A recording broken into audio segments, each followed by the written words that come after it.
एक गांव में एक सुखी परिवार रहता था। उस परिवार में 3 भाई और एक बहन थी। उनके माँ बाप उन चारों से बेहद प्यार करते थे, मगर बीच वाले बेटे से थोड़ा परेशान थे। बड़ा बेटा पढ़ लिख कर डॉक्टर बन गया था और छोटा बेटा भी पढ़ लिख कर इंजीनियर बन गया था, मगर बीच वाला बेटा बिल्कुल गंवार और आवारा किस्म का था। कुछ समय बाद उनके दोनों बेटे डॉक्टर और इंजीनियर ने शादी कर ली और महीनों के बाद ही इनकी बेटी का भी एक अच्छे घराने में विवाह हो गया। मगर बीच वाला बेटा अभी से कुंवारा ही था और अनपढ़ था और कहीं पर मजदूरी का छोटा सा काम करता था। उसको शादी के लिए कोई भी लड़की नहीं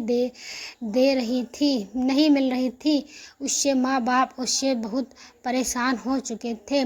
अब जब भी उसकी बहन अपने मायके आती तो वह अपने डॉक्टर और इंजीनियर दोनों भाइयों से मिलती थी, मगर बीच वाले भाई से बहुत कम मिलती थी क्योंकि वह उससे ज़्यादा पैसे नहीं दे पाता था।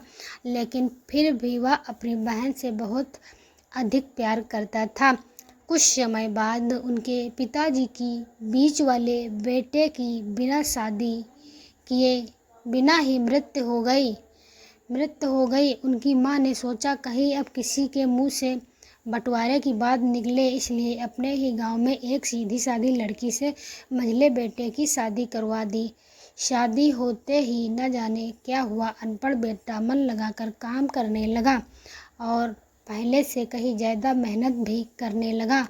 अब कोई भी पुराना दोस्त उसको मटर गश्ती के लिए बुलाने आता तो वह मना कर देता। एक दिन उसके डॉक्टर और इंजीनियर भाई ने सोचा कि यह तो गंवार और अनपढ़ है, हम इससे कहीं ज़्यादा पैसे कमा लेते हैं, इसलिए अब हमें बंटवारा कर लेना चाहिए। माँ के लाख मना करने के बाद भी दोनों बेटों ने बंटवारे की तारीख तय कर दी और उन्होंने अपनी बहन को भी बुला लिया। तभी उनका गंवार भाई कहता है कि तुम लोग बंटवारा कर लो, मुझे जो बचे वो दे देना या न देना, मैं शाम को आकर अंगूठा लगा दूंगा। तभी उसकी बहन कहती है, अरे बेवकूफ़, तू तो हमेशा बेवकूफ़ ही रहेगा। ज़मीन का हिस्सा तो आमने सामने बैठकर होता है। और उसकी माँ भी उसे काम पर जाने से रोकती है। उस वक्त वकील भी वहाँ आ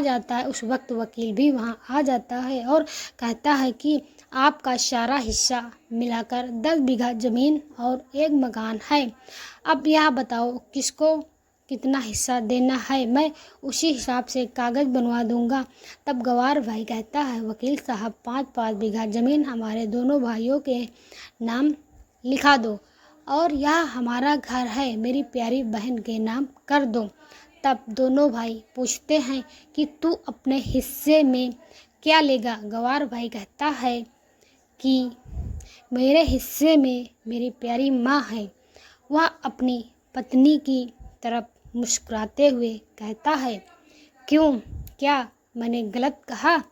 उस गंवार और अनपढ़ की पत्नी अपनी सास से लिपट कर कहती है, माँ से बड़ी वसीयत क्या होगी मेरे लिए। उसी वक्त उसका गंवार पति भी अपनी माँ से लिपट जाता है।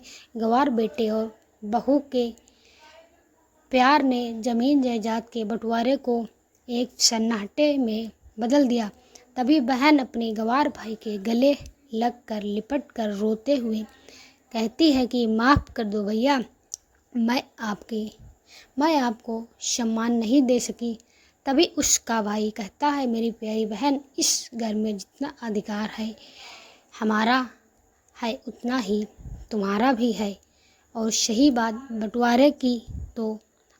बात बंटवारे की तो बंटवारा ना ही करने से जीवन खत्म तो नहीं हो जाएगा।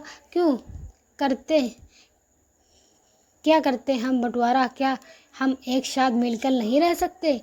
जैसे हम बचपन में मिलकर खेलते रहते थे, एक साथ मिलकर रहने को ही तो कहते हैं एक अच्छा परिवार, और उसके परिवार को संभालती है एक माँ। तभी उसके दोनों भाई भी बहुत शर्मिंदा होते हैं और वह बंटवारे के सभी कागज़ फाड़ कर फेंक देते हैं और उस दिन के बाद से उनका पूरा परिवार हंसी खुशी से रहने लगता है। प्लीज़ हमारे चैनल को लाइक एंड सब्सक्राइब करें।